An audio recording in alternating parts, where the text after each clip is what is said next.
काबीना ने पाकिस्तान के सरकारी नक्शे और तैयारी और इजरा की मंजूरी दे दी। पाकिस्तान ये नक्शा अक़वाम मुत्तहिदा में भी पेश करेगा। वज़ीर आज़म इमरान खान की नए नक्शे की तैयारी पर मुबारकबाद। काबीना अरकान का सियासी, सिफारती और अखलाकी हिमायत जारी रखने के आज़म का यादा।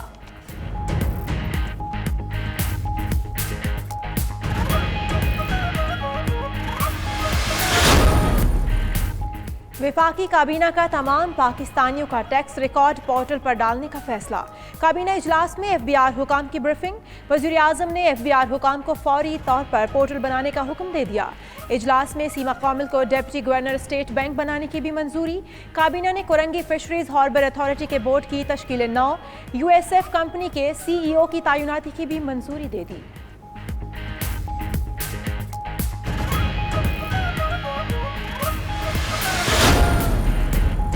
वफाकी हुकूमत ने सरकारी मुलाजमीन के निजी कारोबार करने पर पाबंदी आयद कर दी। सरकारी मुलाजमीन को निजी कारोबार, ट्रेड और कंसल्टेंसी उमूर से रोक दिया गया।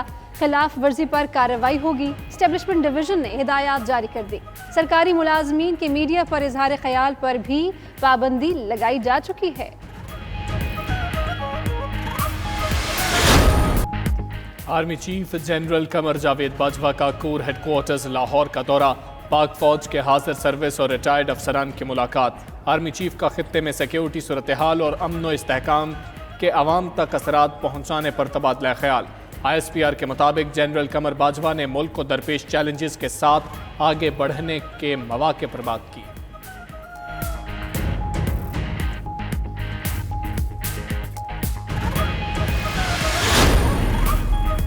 पंजाब में शादी हॉल, रेस्टोरेंट, कारोबारी मराकज़, सयाहती मकामात खोलने का असूली फैसला। सिनेमा, थिएटर, खेलों के मैदान, क्लब और पार्क्स खोलने की भी तजावीज़। वज़ीर आला पंजाब उस्मान बुज़दार की ज़ेर सदारत काबीना कमेटी का इजलास। वज़ीर इत्तलात फ़याज़ुल हसन चौहान कहते हैं कमेटी ने NCOC को तजावीज़ भेजने का फैसला किया है।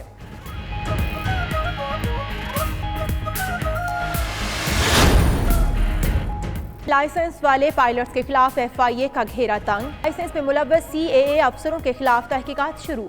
ज़राए के मुताबिक FIA ने लाइसेंस से मुतालिक कुछ रिकॉर्ड हासिल कर लिया। CAA के मुलव्वस अफसरों के खिलाफ मुकम्मल की गई तहकीकाती रिपोर्ट भी तलब।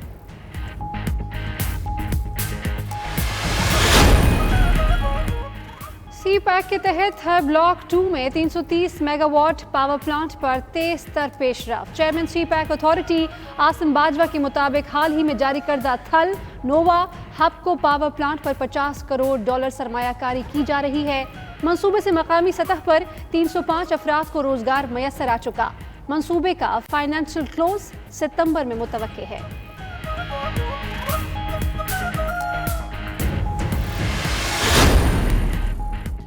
मुस्लिम लीग क़ाफ की क़यादत और वज़ीर आला पंजाब के दरमियान आज अहम मुलाकात होगी। स्पीकर पंजाब असम्बली चौधरी परवेज़ इलाही और चौधरी मोनिस इलाही की क़यादत में मुस्लिम लीग क़ाफ का वफ़द उस्मान बुज़दार से मुलाकात करेगा। इत्तेहाद के उमूर, हलकों के तरक्याती और अवामी मसाइल पर बातचीत की जाएगी। क़ाफ लीग की क़यादत बाज़ उमूर पर अपने तहफ़्फ़ुज़ात से आगाह करेगी।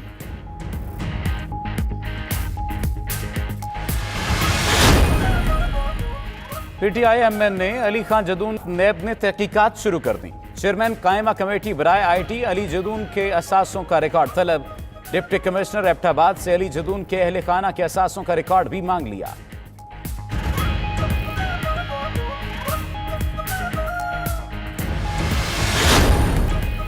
नेशनल सेविंग्स और स्कूक बॉन्ड्स पर टैक्स FBR ने इनकम टैक्स रेट कार्ड जारी कर दिया। नेशनल सेविंग्स के मुनाफे पर 10% और स्कूक बॉन्ड्स पर 12.50% टैक्स रेट होगा। नॉन टैक्स पेयर स्कूक बॉन्ड के हामिल अफराद पर 25% टैक्स लागू होगा।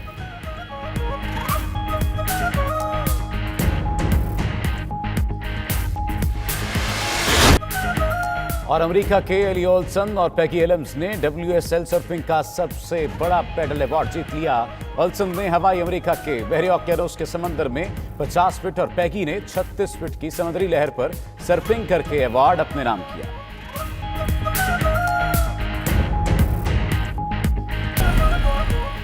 इंग्लैंड के खिलाफ पहले टेस्ट के लिए अजहर अली की ज़ेर क़यादत 16 रुकनी स्क्वाड का ऐलान। बाबर आजम, असद शफीक, शान मसूद, सरफराज अहमद, फवाद आलम टीम का हिस्सा। मोहम्मद रिजवान, आबिद अली, नसीम शाह, यासिर शाह, इमामुल हक, काशिफ भट्टी स्क्वाड में शामिल, शाहीन शाह, मोहम्मद अब्बास, सुहेल खान और शादाब खान भी शामिल। इन 16 खिलाड़ियों में से प्लेइंग 11 चुनी जाएगी।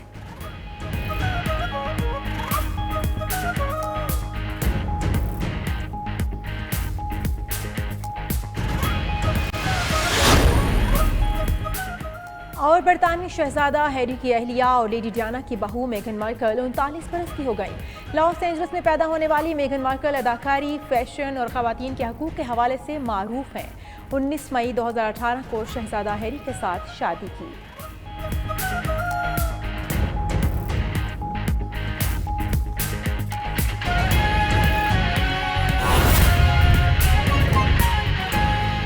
पंजाब हुकूमत ने लॉकडाउन खत्म करने का फैसला किया तो गुजरावाला में कारोबारी सरगर्मियां बहाल होना शुरू हो गई। दुकानदारों ने एक बार फिर शटर खोल लिए हैं। इस हवाले से मजीद जानते हैं नुमाइंदा 92 न्यूज़ रफीक मुगल से। जी रफीक, बताइएगा।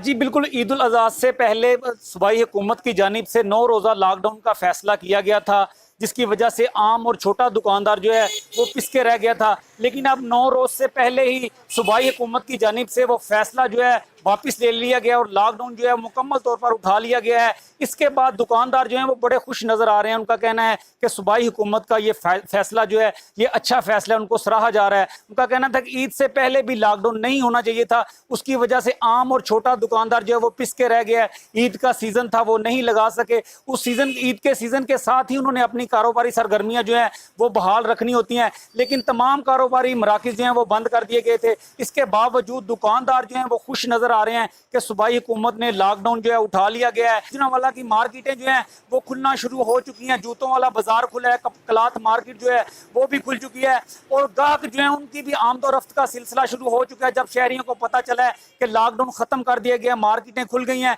तो खरीदारी के लिए ग्राहक जो है वो भी दुकानों में आ रहे हैं, अपनी खरीदारी कर रहे हैं। तो कारोबारी सरगर्मियां जो हैं वो बहाल होना चाहिए। जी बहुत शुक्रिया रफीक मुगल, आपने आगाह किया। ईद उल अज़हा के बाद लॉकडाउन खुलने से दुकानदारों का कारोबार दोबारा से चल पड़ा है और वो खुश दिखाई दे रहे हैं। लॉकडाउन के बायस जो बच्चे और खातीन कपड़े जूते नहीं खरीद पाए थे, अब वो शॉपिंग करने के लिए निकल पड़े हैं। इस पर बात करते हैं अपने नुमाइंदा हामिद रजा काहलू से, जो सियालकोट से हमें आगाह करेंगे।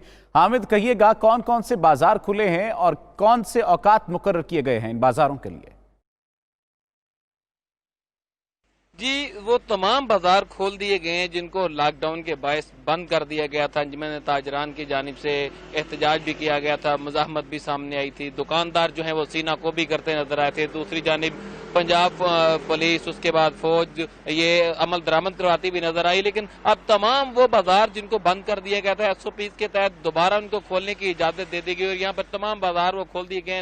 उनके जो पूरे पंजाब में जो औकातकार हैं वही सियालकोट में भी उन्हीं औकात के तहत यहाँ पे दुकानें खोली जा रही हैं और शाम 7 बजे तक ये दुकानें खुली रहेंगी और जो दिगर जो दुकानें हैं वो उनके जो रात 12 बजे की टाइमिंग है। तम ईद के दिनों में जो लोग, जिन लोग खास तौर पर जो ईद बकरा ईद पर लोगों का यहाँ पे ये रुझान होता है कि लोग पिज्जा या फास्ट फूड इस तरह की चीजों को खाने को तरजीह देते हैं, तो बहुत सारे लोग यहाँ पर सियालकोट के शहरियों की बड़ी तादाद यहाँ पर नजर आई ऐसी फास्ट फूड की दुकानों के बाहर। लेकिन अपनी फैमिलीज के साथ आए लोग जो हैं उनको सड़कों पर बैठकर या अपनी गाड़ियों के अंदर बैठकर ही खाना पड़ा।